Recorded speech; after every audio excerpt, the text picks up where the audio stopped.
नमस्कार, मैं हूं प्रदीप कुमार। आप देख रहे हैं पॉलिटिकल आइडिया। पॉलिटिकल आइडिया के आज के इस अंक में आप सभी दर्शकों का बहुत बहुत स्वागत है। मित्रों, बिहार में विधानसभा चुनाव से पहले या फिर लोकसभा चुनाव से पहले हर बार चुनावी सर्वे फेल करते हैं। क्यों? कुछ तो कारण है कि चाहे वो लोकसभा का चुनाव हो या विधानसभा का चुनाव हो, चुनावी सर्वे फेल कर जाता है। इस बार भी अभी भी जब चुनाव प्रचार बंद होने में, प्रथम चरण के लिए चुनाव प्रचार बंद होने में मात्र 48 घंटे का समय शेष है और 4 दिन के बाद प्रथम चरण का मतदान होना है, तब जो ओपिनियन पोल लेकर आई है times now, JVC opinion poll की सहायता से, उसके जो आंकड़े हैं वो इस बात की पुष्टि करते हैं कि बिहार की नब्ज को पहचानना, वैसे ही बिहार को लोकतंत्र की जननी नहीं कहा गया है, ऐसे ही नहीं कहा गया है कि बिहार के लोग राजनीतिक रूप से इतने परिपक्व होते हैं कि जो सामान्य पॉलिटिकल कमेंटेटर है उनको उनकी राजनीतिक समझ पे बिहार के आम लोगों की राजनीतिक समझ अधिक भारी पड़ती है। तो उसके कुछ प्रमुख कारण जो जिसकी चर्चा आज हम इस विश्लेषण में करेंगे। सबसे पहले जानते हैं कि आंकड़े क्या कहते हैं। आंकड़े जो टाइम्स नाउ और जेबीसी ओपिनियन पोल का है उसके अनुसार बिहार विधानसभा में इस बार फिर से भारतीय जनता पार्टी सबसे बड़ी दल के रूप में, जो सबसे बड़ा फीचर है, ये बात मैं बता रहा हूं कि बीजेपी सबसे बड़ा राजनीतिक दल के रूप में उभर कर आएगी। सिंगल लार्जेस्ट पार्टी बीजेपी होगी। ये मैं नहीं कह रहा, ये जेबीसी और टाइम्स नाउ का ओपिनियन पोल कह रहा है। मेरा मानना इसका ठीक उल्टा है। आप मिलाते चलिएगा, मुझे भी मतलब कोई ईगो नहीं है, लेकिन एक सेल्फ कॉन्फिडेंस जो मेरा है उसके अनुसार जो मैं बता रहा हूं कि बीजेपी 3 नंबर की पार्टी होगी बिहार विधानसभा चुनाव में। क्यों मैं कह रहा हूं इसकी चर्चा मैं अंत में करूंगा। पहले आप नोट करते चलिए, times now JBC opinion poll बता रहा है कि बीजेपी 70 से लेकर 81 सीटें तक जीतेगी और बीजेपी सिंगल लार्जेस्ट पार्टी होगी। लेकिन मेरा मानना गलत नहीं होगा ऐसा। सिंगल लार्जेस्ट पार्टी के लिए बीजेपी तीसरे नंबर की पार्टी होगी इस विधानसभा चुनाव में। सिंगल लार्जेस्ट पार्टी के लिए लड़ाई राष्ट्रीय जनता दल और जनता दल यूनाइटेड के बीच है और इसमें संभावना इस बात की अधिक है कि राष्ट्रीय जनता दल इस बार सिंगल लार्जेस्ट पार्टी हो सकती है। छोटे अंतर से, बड़ा अंतर नहीं होगा, लेकिन जदयू जितने बेहतर रणनीतिक तरीके से इस चुनाव को जनता दल यूनाइटेड लड़ रही है, वो आप कह सकते हैं कि ऐसा इतना साइंटिफिकली, इतना आंकड़ों के तथ्यों और तर्कों के आधार पर सीटों का चयन, उम्मीदवारों का चयन आज से पहले कभी जदयू ने नहीं किया था। इसीलिए मेरा मानना है कि जदयू भी यदि सिंगल लार्जेस्ट पार्टी हो जाए बिहार में तो चौंकिएगा मत। वैसे सबसे ज्यादा संभावना ये इस बात की है कि राष्ट्रीय जनता दल सबसे बड़ी पार्टी होगी और स्वाभाविक है, जब इतना कांटे का संघर्ष है तो यही दोनों 1 नंबर और 2 नंबर की पार्टी होगी। बीजेपी तीसरे नंबर की पार्टी होगी, इस बात में कहीं कोई दो मत नहीं है। ठीक है, और इसमें इस ओपिनियन पोल के सहारे के माध्यम से जो आंकड़े निकल कर आए हैं उसकी चर्चा करने के साथ साथ ये ओपिनियन पोल बता रहा है कि जेडीयू को मात्र 42 से 48, बीजेपी 70 से 81 और राष्ट्रीय जनता दल 69 से 78। मतलब single largest BJP, RJD second, JDU third. मेरा मानना है राजद या जदयू फर्स्ट या सेकंड, बीजेपी थर्ड होगी। इसकी पूरी गारंटी है, आप लिख कर रख ले सकते हैं। हम लोग 14 नवंबर को दिन के 3 बजे के आसपास इसका मिलान कर ले सकते हैं। बीजेपी तीसरे नंबर की होगी और 50 के आसपास बीजेपी का आंकड़ा होगा। 50 के आसपास, 10% ऊपर या 10% नीचे। ठीक है, ये बीजेपी का आंकड़ा है। इसके अलावा ये जो ओपिनियन पोल है टाइम्स नाउ का, ये बता रहा है कि सीपीआईएमएल की सीटों की संख्या 12 से 14 होगी। इस बात से मैं सीपीआईएमएल लगभग सहमत हूं। सीपीआईएमएल की सीटों की संख्या 12 से 14 होगी, इस बात में कहीं कोई दो मत नहीं है। सीपीआईएमएल जो मगध, पटना, ये इन 2 प्रमंडल में जो सीटें लड़ रही है उस पर सीपीआईएमएल के जीतने की पूरी संभावना है। समस्तीपुर में 2 विधानसभा सीट पर लड़ रही है सीपीआईएमएल, उसके हार जाने की संभावना है। चंपारण में सीपीआईएमएल जो सेक्टा विधानसभा सीट लड़ रही है वहां इस बार हार जाने की संभावना है। ठीक है, अल्टीमेटली सारण प्रमंडल में भी पिछली बार से प्रदर्शन अगर वही बरकरार रह जाए तो यह उपलब्धि होगी सीपीआईएमएल के लिए। पिछले बार का प्रदर्शन यदि सीपीआईएमएल सारण प्रमंडल में बरकरार रख पाए तो यह सीपीआईएमएल के लिए उपलब्धि होगी।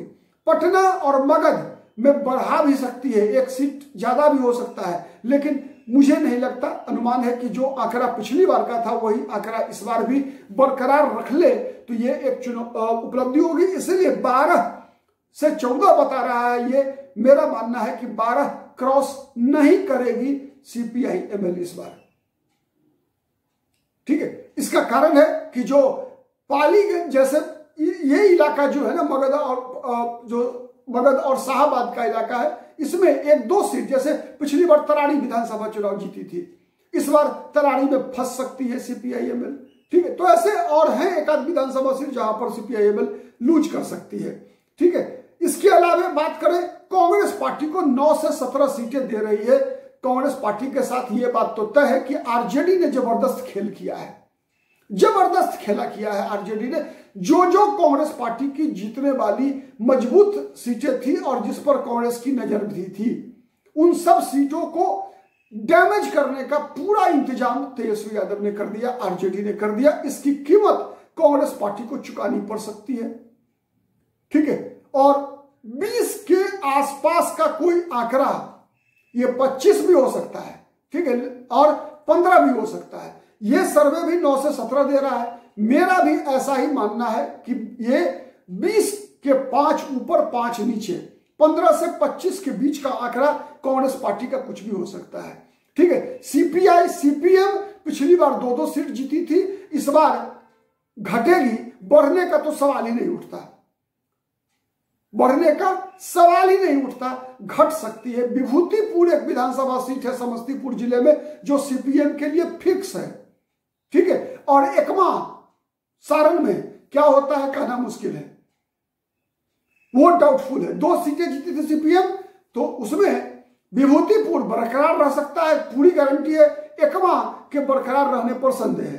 ठीक है, सीपीआई का भी वही स्थिति है, देखिए क्या होता है। 2 सीट अगर बरकरार रख ले सीपीआई तो बहुत बड़ी उपलब्धि होगी। ठीक है, इसके बाद बात करें प्रशांत किशोर की जनसुराज, 2 सीट आप नोट कर लिए। यहां पर ये जो सर्वे है वो केवल 1 सीट दे रहा है, 1 सीट दे रहा है। मेरा मानना है कि 2 विधानसभा सीट या 3 विधानसभा, 2 या 3 जनसुराज जीतती हुई दिख रही है। और इसमें ये 3 सीटों में 2 सीट शाहाबाद का है, 3 में 2 सीट शाहाबाद का है, और इसी क्षेत्र के प्रशांत किशोर खुद भी रहने वाले हैं। ठीक है, ये सीधा मामला दिख रहा है। इसके अलावा एआईएमआईएम भी 5 से 6 सीट तक जीत सकती है, एआईएमआईएम भी। ठीक है, ये स्पष्ट दिख रहा है कि एआईएमआईएम को भी 5 से 6 सीट इस बार फिर से मिल सकती है। 1 सीट की बढ़ोतरी एआईएमआईएम को हो सकती है। और सबसे बुरी स्थिति अगर किसी की हो रही है, सबसे बुरा, तो वो पार्टी है मुकेश सहनी की वीआईपी। वैसे ये सर्वे ने भी नहीं दिया है, और मैं तो पहले दिन से कह रहा हूं कि मुकेश सहनी के साथ भी तेजस्वी यादव ने जबरदस्त खेल किया है। जैसे कांग्रेस के साथ किया है वैसे ही मुकेश सहनी के साथ किया है, और इसी की कीमत तेजस्वी यादव को इस विधानसभा चुनाव में अदा करना पड़ रहा है।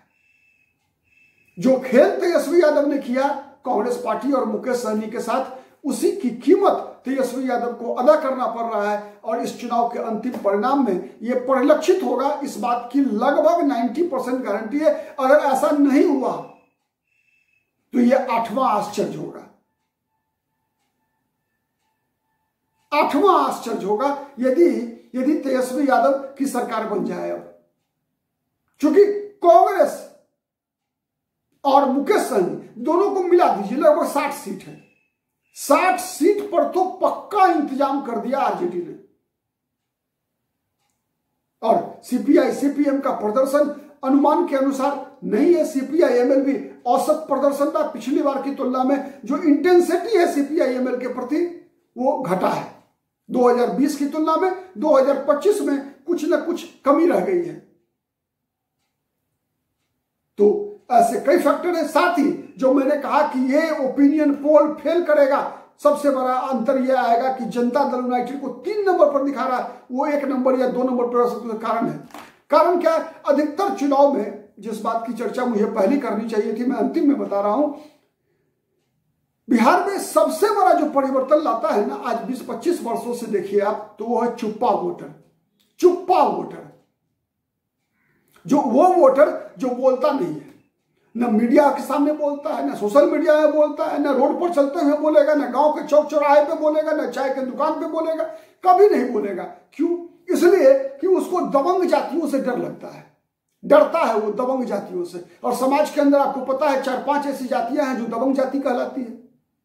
वो झगड़ा नहीं करना चाहता,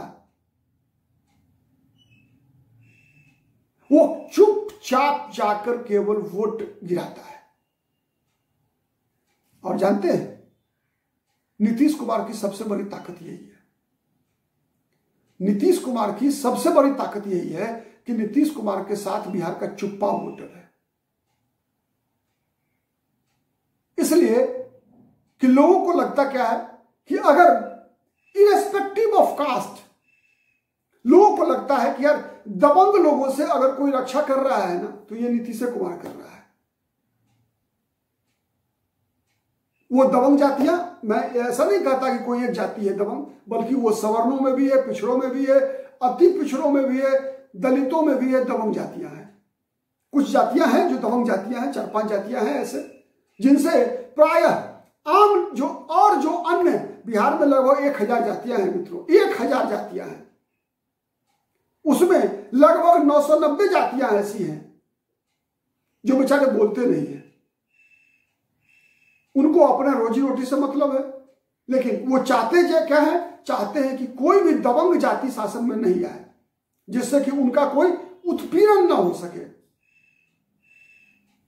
और इसीलिए जितने भी बिहार में सर्वे होते हैं वो सब फेल करते हैं। ये चुप्पा लोग बोलते नहीं है। आज के लिए इतना ही, बहुत बहुत धन्यवाद।